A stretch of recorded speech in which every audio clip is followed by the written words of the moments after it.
Yung napakabait talaga ni Lord. Kasi bakit? Kasi nagpatubo siya ng halaman dito sa daigdig bago pa dumating ang tao. No? Bago pa dumating ang tao. Nagpatubo siya ng halaman na kailangan pala talaga natin para hindi tayo magkaroon ng maraming sakit. No? Alam niya yung iba, pinatubo sa bansang Australia. Maganda ang lupa, hindi mataas ang metal content. Maganda ang klima sa tamang harvesting o pag-aani. No? At nasa Pilipinas ngayon, alam nyo na yan. Gusto ko pong ipakilala sa inyo. Amazing Pure Organic Barley. No? Mataas kasi ang fiber content nito na hindi kayang tapatan ng iba. Sa Pilipinas po, kasi dati rin po akong university professor at hinahawakan ko ay isa sa mga subject, ang nutrition. Sa Pilipinas, ang research, ang pinakamaganda nating source ng fiber, yung malunggay. O, narinig nyo na yon?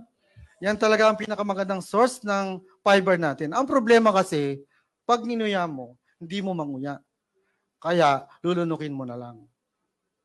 Kinabukasan pag dumi mo, pagtingin mo, malunggay pa din. Hindi siya magamit.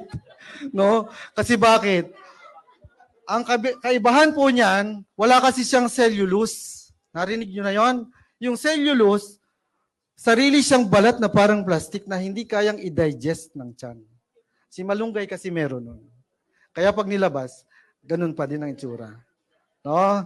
So napaka-bless ni Lord. May natututunan po ba? Yon. Siguro naman, hindi ko na kailangan habaan pa.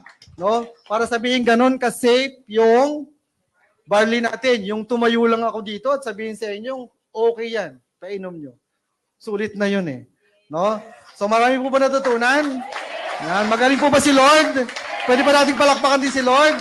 Ayan, tapos na po ako. Balik ko na kay Mentor TJ. Yan, palakpakan po natin si Doc. Grabe. Doc, thank you ha. Dami po namin natutunan. Pakisabi nga po sa katabi mo, mag-barley ka ha.